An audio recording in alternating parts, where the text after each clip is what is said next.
You've got a lot of pressures facing you in trying to be effective in your work. And not being all things to all people is, well, it's easier said than done. Today, how you can be ruthlessly strategic in the choices you make.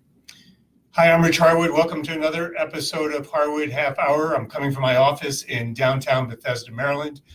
Shoot me a message and let me know that you can hear me and let me know where you're dialing in from today. And the question I'd like you to think about as we're going through this episode is, what makes it tough to make hard choices? What makes it tough to make hard choices? You know, I was in Iowa, Des Moines, Iowa last week for a summit sponsored by the Mid-Iowa Health Foundation and hosted by Suzanne Minnick, the CEO of the foundation. She had pulled together 75 amazing leaders from across Mid-Iowa, the greater Des Moines area, for a full-day summit on what we called Stepping Forward. And it was interesting, as we were talking about different issues through the day, there was a theme that arose from those conversations that was about, what does it actually mean to show up? What does it mean for each of us? What does it mean for you in your work to show up? And as we explored this topic together, it was interesting because more and more people started to raise particular concerns about those things that hold them back from showing up. And I wonder if any of these sound familiar to you. They said that they feel like they're being pulled in all directions at once. Some talked, I remember a young woman who's an executive director, a new executive director of an organization in town, saying that she often felt publicly shamed for the decisions that she makes and the failings that occur in her work. Think about that. And I remember as she was sitting off to my right, I remember other people nodding their heads in agreement as she said that. There were some who said that they feel fatigued and overwhelmed by their work. Others who feel this kind of anxiety in terms of what they called an imposter syndrome. Maybe you've heard this or thought about this, the sense that I'm a fraud or that I'm pretending to do what I'm supposed to know how to do. And so these things made it hard for them to show up. One foundation had talked about the frustration of promising too much to her grantees and delivering on too little. And she said this in front of the 75 folks, and she said, you know, it's almost like a confession that she made when she stood up to say that. And then I started asking people, so why? Why do we have these feelings? Why do these things hold us back from showing up? And again, the answers, their responses were incredibly consistent. We talked about the fact that so many of us, I wonder if this is true for you, so many of us don't want to disappoint others. We don't want to favor certain groups in our community or in our work, or at least we don't want to be seen as potentially favoring or perceived as if we're favoring someone else or some other group. We have this fear, we're afraid, it's almost palpable, of a fear of failure, of failing, and especially failing in public in front of other people, in front of our colleagues, in front of our funders, in front of those we're hoping to serve. We're afraid of what other people will think of us. What will they think of me if I do something? And that holds me back from showing up. One might even hedge, in a sense, straddle a decision or a choice they need to make because they're afraid of what others might think. And then there's the proverbial, we want to be all things to all people, and so we try to spread ourselves as much as we can, but in spreading ourselves to everyone, we are nothing to anyone and seemingly just spinning our wheels and running as fast as we possibly can. And here's the thing, though. Here's the kicker. You know, to be relevant in what we do, for our work to be significant for ourselves, for our organization, for those we serve, for us to be impactful in what we do, we need to make choices. There's no way around it. We can't do everything. We can't be all things to all people. We can't be in all places at once. We have to make choices about where we're going to put a stake in the ground, what we stand for, what we're working on.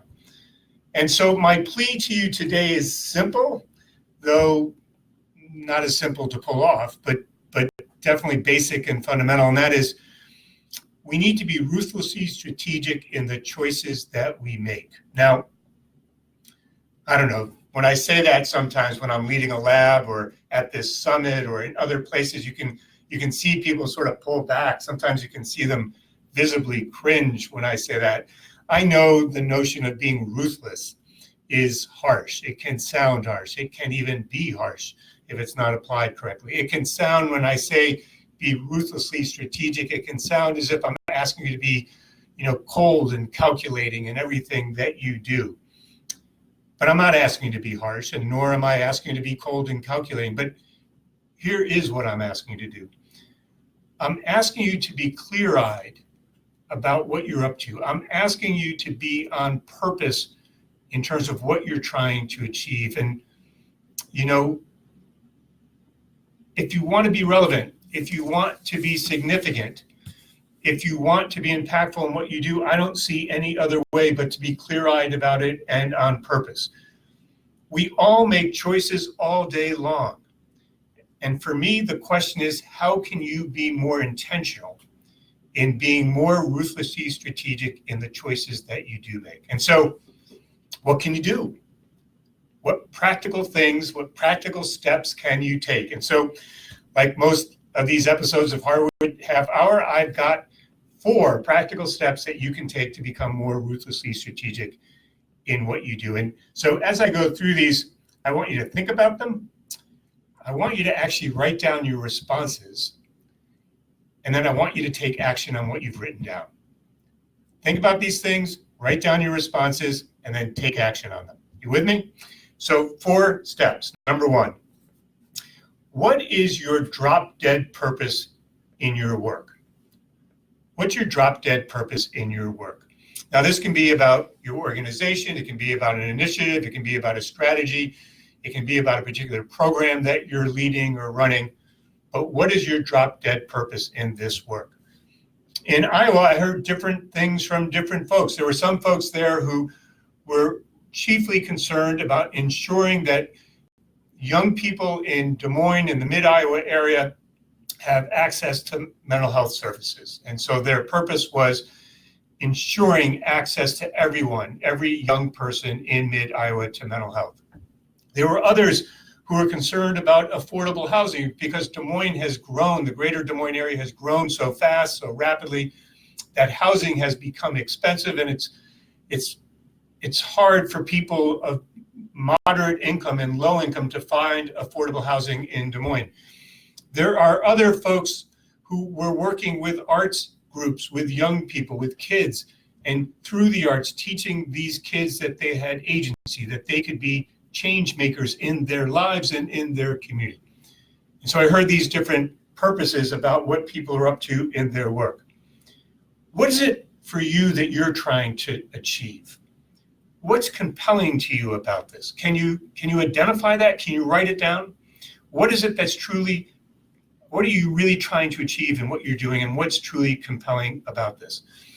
And if you want to be ruthlessly strategic, you've got to keep this purpose front and center at all times. I often have something like this written down on my desk or something like this, so that every day or every time I'm at my desk throughout the day, I can look at it and remind myself of what I need to be doing. So for you, what's your drop-dead purpose in your work? Can you write it down? I want you to write it down. And then I want you to keep it front and center, and I want you to act on it in terms of being ruthlessly strategic. So that's number 1. Number 2, what choices are fundamentally at work for you in what you're trying to achieve? What choices are fundamentally at work for you in what you're trying to achieve? And so this is another way of asking, so what's it going to take for you to truly be, for you to really be relevant, significant, and impactful in what you do every day? What's it going to take? And here's the thing, what are the hard choices that will really drive your effectiveness? What are the hard choices that will really drive your effectiveness? Now, to identify these hard choices, it means it's going to take some work. You got to clear all the brush away. You got to clear all the noise away. You got to discern. You got to make discernments about what's really at the core, what's really at the essence in terms of these choices that you need to make. In other words, you're going to need to be ruthless in identifying these choices. Now, in Iowa, as an example, I had a conversation with a group that's trying to create change in the mid-Iowa region. And after lots of conversation about their programs, about their strategies, about all sorts of things, about how much money they had, about how much staff they have, how many staff folks they have, their choices boil down to a few things. One, what is their role in the community? What space do they occupy? What is their role in relationship to others in the community? Because without understanding that, they couldn't really figure out what they ought to be focused on and why, right? Then there was a question about who are they going to partner with, or as I said to them, who are you going to roll with? You know, not all partners are created equal. And as I was listening to them, what I was hearing a lot of was that there were a lot of partners who were holding them down and holding them back, that where they were spinning their wheels, trying to get them on board. And my thing was, you've got to make fundamental choices about who you're going to roll with. And that means you're going to work with some groups. And here's the thing, you're not going to work with other groups. And you've got to be ready for that. That's what it means to be ruthlessly strategic. Or here's another question. How long are they going to stick with the different efforts that they're doing in order to make sure that they're relevant, to make sure that they're significant in the lives of people in this community, to make sure that they're truly impactful? Or, as they were telling me, well, we work on something for a couple of years and then we sort of shrug our shoulders and move on to the next thing. Except, is that really being ruthlessly strategic? Is that really being on purpose? Is that really being clear-eyed about what needs to happen in order to affect change that they desire to affect? And so here's what I want you to do. I want you to write down what are the fundamental choices at work for you in being ruthlessly strategic. What are they? Write them down. And please don't write down 20. Don't write down 15. I just want 3 or 4, maybe 5 at the most. Because if you have more than that, it means that you haven't focused enough on those things that are really at the essence of what you need to make choices about. Okay, so number 1 is what's your drop dead purpose in your work? And number 2 is what choices fundamentally need to drive your work? Number 3 is this. What's holding you back in showing up? Personally, I'm asking you now just individually, just between you and me. What's holding you back? I want you to name it. Name what's holding you back in showing up. We all have things that hold us back. No matter how effective we are, no matter how well known we are, no matter how much money we make, it doesn't matter, fill in the blank. No matter, fill in the blank. We are all held back by something in our lives in terms of showing up. There's always something at work, a fear, a concern, something is holding us back. It's part of being human. Unless you're not human, which I suspect you are if you're listening to this, there's something holding you back. There's something that if you could name it and begin to address it, you could become more effective in what you need to do. Remember, in the Iowa Summit, people said, what's holding me back is I want to be all things to all people. I'm afraid to fail in public. I'm afraid of being shamed for the decisions I make. I'm afraid of disappointing someone in what I do, right? What is it for you? What's holding you back? Again, I want you to write it down, because if you don't write it down, you won't remember it. And here's the other thing. If you don't explicitly name it, if you don't give a name to it, you can't take action on it. It's that simple. So you've got to name it. I want you to write it down so you have it. And then we can go on to the next question, the next step, step 4, the last step. So remember, the first step is what is your drop dead purpose in the work you do? Step 2 is what are the fundamental choices that drive your work? Number 3 is what's holding you back in how you show up? And here's number 4. What are the consequences for you of not showing up? What are the consequences for you and for others if you don't show up? In Iowa, after we had this conversation for a while, I turned to the group and said, let me just make something clear. Every choice has a consequence. And the question is, what kinds of consequences are you willing to live with? So as you think about this for yourself and what, in terms of what it means for you to show up and for you to be ruthlessly strategic, do you just want to show up and go along and get along and be all things to all people, and in your worry about not failing in public, you don't take the risks you need to take, or that if you're afraid that people are going to call you out on the decisions that you make, that therefore you hedge on the decisions, you sort of cut the difference, split the difference on the decisions? In all of those cases, and in many others that I'm sure that you can imagine, you're being not as effective as you could be, or in other words, you might even be ineffective. That's a consequence. There's no way around it. There's no way around it. If you're not being as effective as you possibly can be, there is a consequence that you are somewhat ineffective, or you might be really ineffective. I don't think that's what you want, because I know that if you're watching this or listening to this, that you're doing so because you want your work to be as relevant as possible. You want your work to be as significant as possible.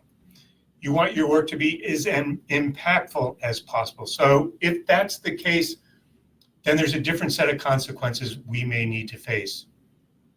In being ruthlessly strategic, it means that you will choose some partners and not others.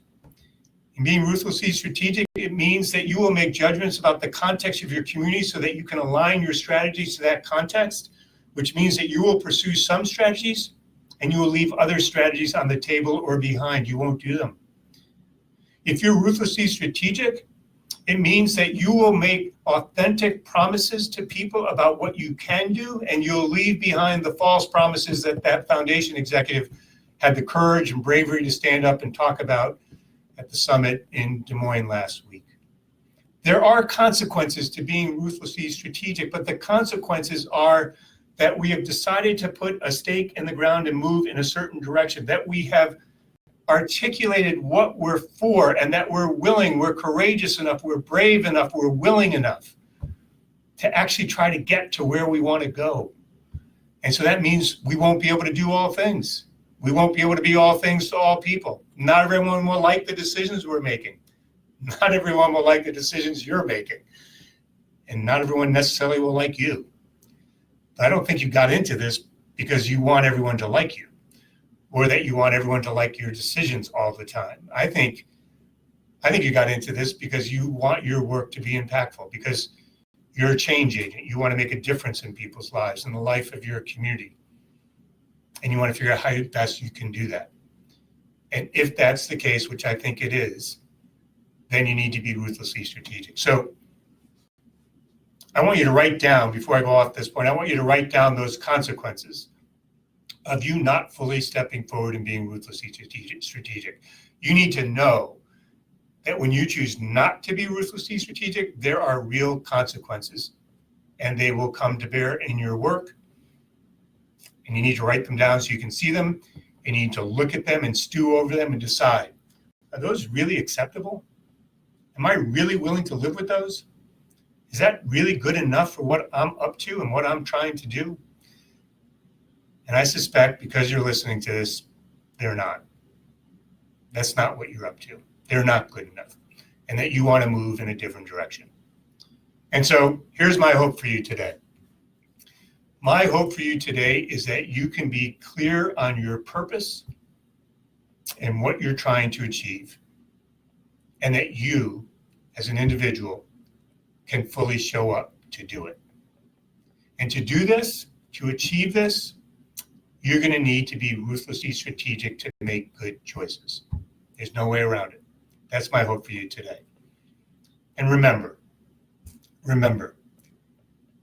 we each, you, get to choose how we show up. No one else controls that. No one else can tell us what to do.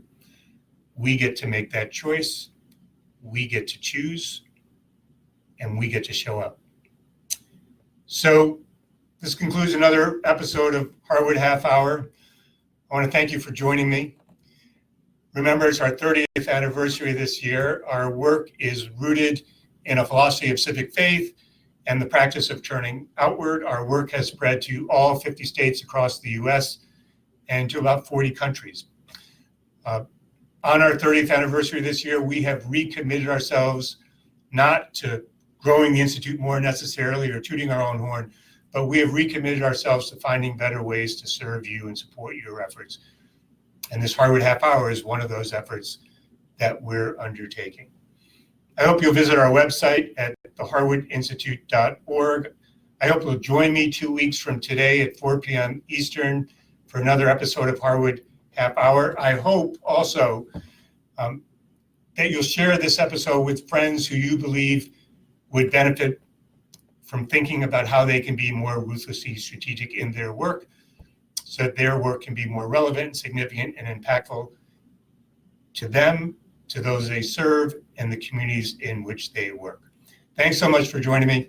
Till next time, be well.